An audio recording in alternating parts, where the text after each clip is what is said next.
Welcome to Screen Time to Dream Time, a podcast where we learn how to make tech life balance a reality and how we can limit our screen time.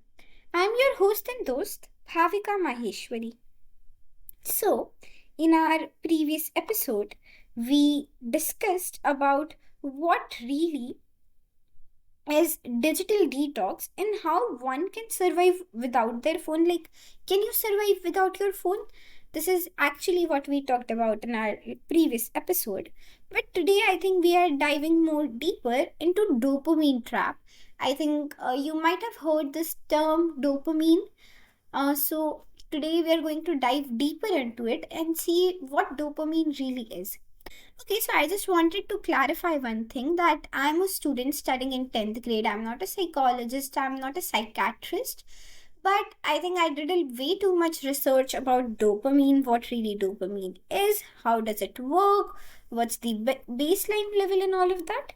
So yeah, now imagine you are at casino and every time you pull the lever, you get a tiny reward. That's basically what's happening in our brain when we are scrolling through our phones. So, what's driving this addiction? So, it's, kind of like all about dopamine. Our brain releases dopamine when we experience pleasure or novelty.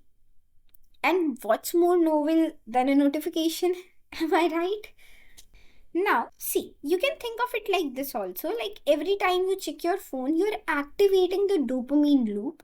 It's like the feedback loop. Firstly, notification, then dopamine release, then pleasure, then craving, and then repeat. So it's kind of like a cycle, it's kind of like a loop. Firstly, you'll get a notification, because of which your dopamine will release, and then because of that you'll have pleasure, and then you'll have craving, and then you'll be like, no, I want to do this again. It means when you are scrolling through your phone and you are like, you know what, this is almost my last reel, this is definitely my last reel. We are always saying this to ourselves. Okay, I have been watching reels since kind of like 10 minutes, now this has to be my last reel. But after that also, I don't know how, but we kind of like spend 30 minutes, 1 hour.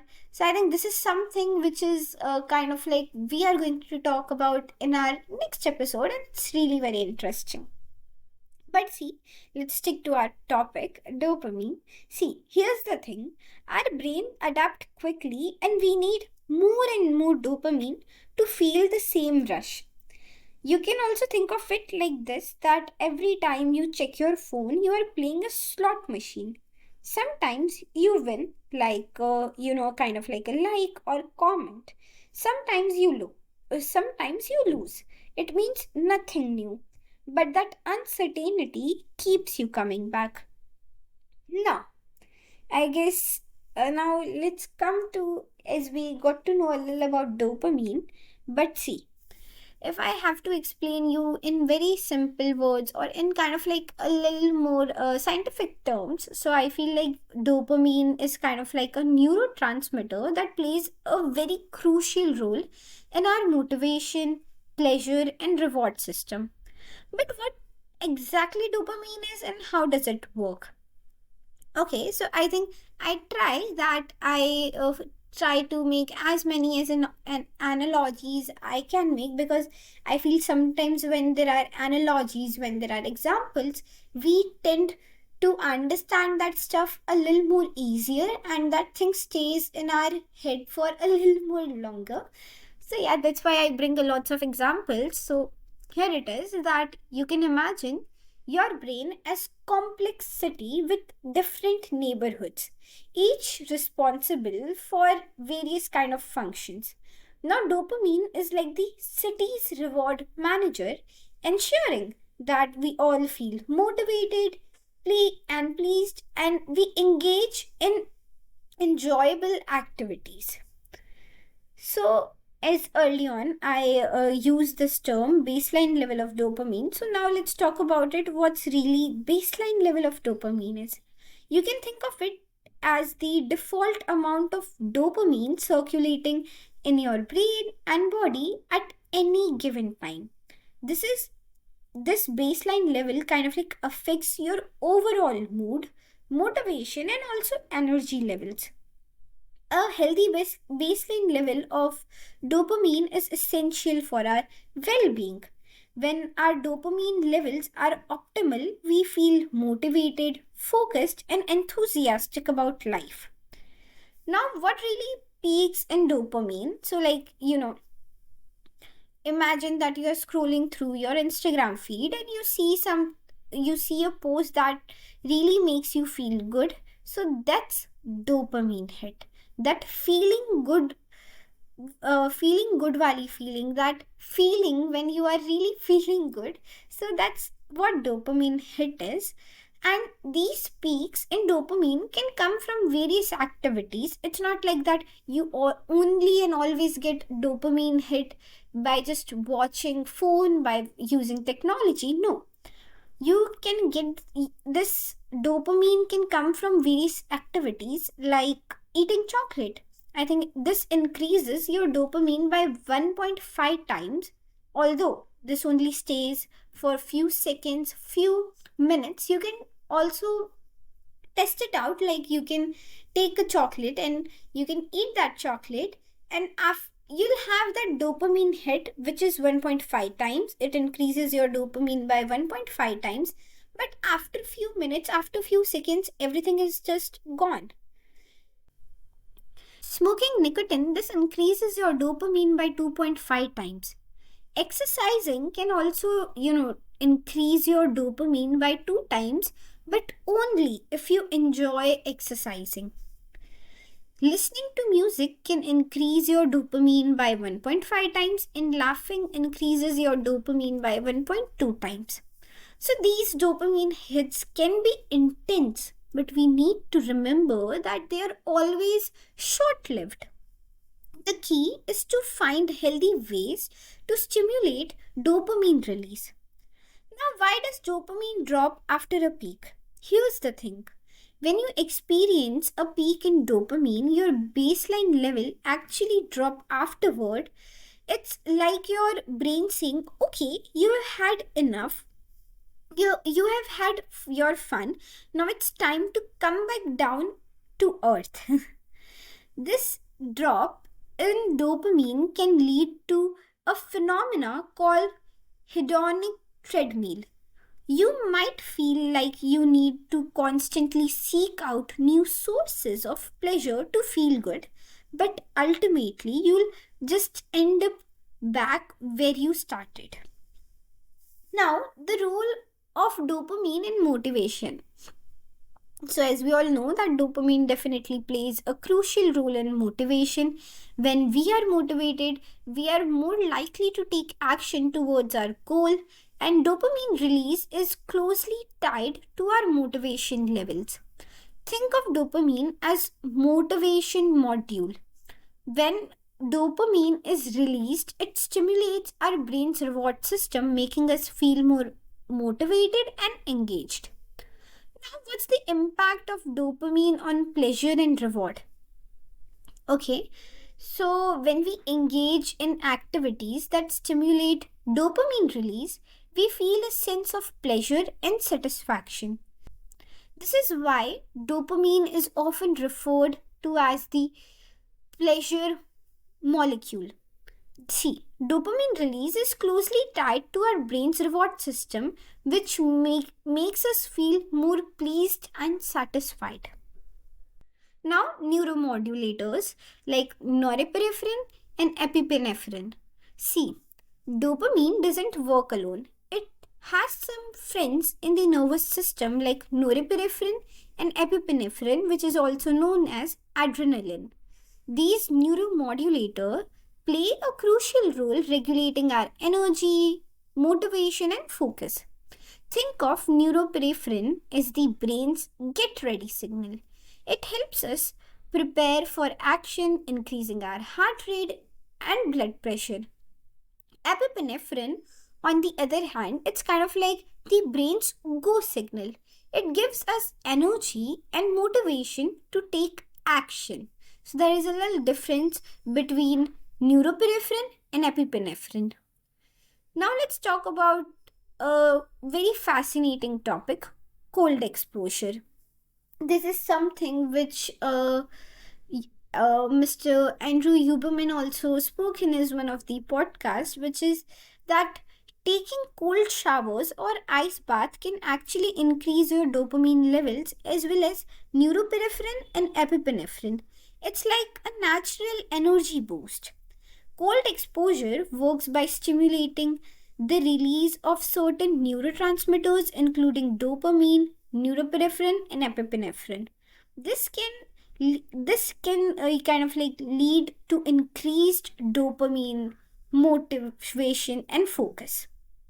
Now, exercise is another kind of like a really great way to boost your dopamine levels.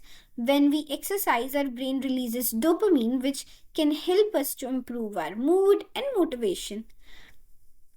Now, as we got to know about how does dopamine work, what is dopamine, what's the baseline level of dopamine, what's the peaks in dopamine, why does dopamine drop after every peak, and the role of dopamine in motivation, and also the impact of dopamine on pleasure and reward.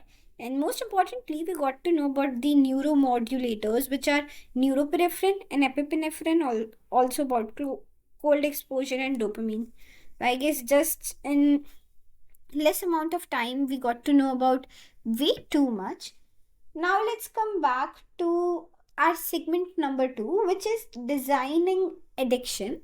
So, also, I just wanted to tell you guys that these app designers intentionally create activative experiences. Like they kind of like use techniques which are infinite scrolling, secondly, notification, third is social validation, likes and comments, four is variable rewards, which is kind of like randomized rewards. Now, so I was saying that it's like they're baking a cake with ingredients designed to hook you. These techniques exploit your brain's tendency to seek novelty and social connection. For example, Instagram's infinite scroll feature helps you engage even when you have seen all the posts. It's like trying to find the end of never ending staircase. I guess this is quite funny that we are trying to find the end of never ending staircase. Like we are trying that, this is going to be my last reel, but the reels are infinite, so it's kind of like never ending. Now, thirdly, the role of social media. See, social media platforms are masters of dopamine manipulation, and I just wanted to tell you that I got to know about this in one of the podcasts. I just don't remember it, but I got to know that those who designs these applications like Instagram, YouTube, and also something like channels like Cocomelon. So they hire psychologists, neuropsychologists, clinical psychologists, like psychologists, psychiatrists, to make this app a little more addictive. So this is something which when I got to know, I was just so shocked and amazed that this is something can also happen. Can people hire psychologists also? And so this is something which I just wanted to let you know. Now, as we all know that social medias are definitely the masters of dopamine manipulation. They firstly use algorithms to keep you engaged. Secondly, they create a social pressure. FOMO, and even FOMO, it means fear of missing out. Thirdly, offer instant gratification like likes and comments. Imagine that social media as a never ending cocktail party. You're constantly checking your phone to see who is talking to who is laughing, and who is having more fun than you, who is wearing more prettier dress than you, who is having more fun and adventurous life than you, who is having more nice adventures than you. So this is something which we all are doing. what really the consequences? I guess this is something which I might have spoken each and every podcast, that the cost of mobile addiction is firstly the mental health. It means anxiety, depression, and stress. And I feel like early on the word stress was just in physics book.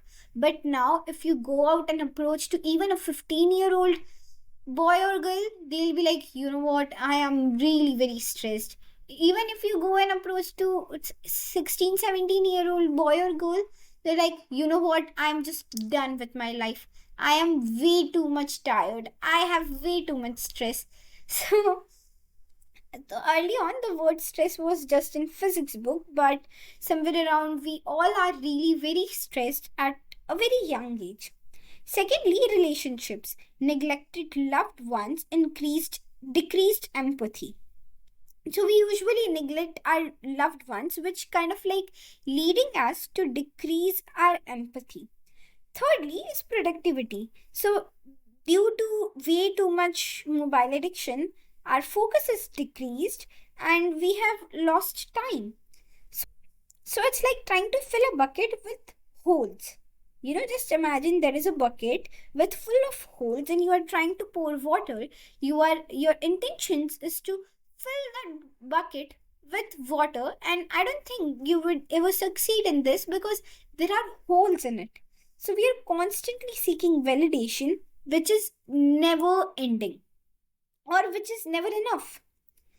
Now breaking free. So what you can do, I guess there are lots of things you can do. You can set boundaries. You can use apps like which can make you feel a little better, and which restrict your phone use, which kind of like blocks your app after a certain amount of time you have seen Instagram, YouTube, and all of that application. You can replace screen with books, exercise, or hobbies. Now, see, think of it like this, like, quitting a bad habit. It definitely takes time, but the reward is worth it. Now, that's it for today's episode on Dopamine Trap. Remember, mobile addiction is a real thing, but understanding how it works, we can take back control. If you listened to our previous episode on digital detox, you know that taking break from our screen is crucial. But today we dove deeper into this dopamine loop. And also, I just wanted to say that please take 24-hour digital detox challenge this weekend. Observe your thoughts and feelings, and you can share your experience with your friends or family members. And also, you can tag us on Instagram and you can let us know. Remember, every small steps count, and you got this. Thank you so very much for being with me for, I guess this has to be a really long, this was really long episode. And so thank you so very much for being there with me till now. And I think definitely today you have learned a lots of things. So thank you so much. Thank you for tuning in. See you in the next episode.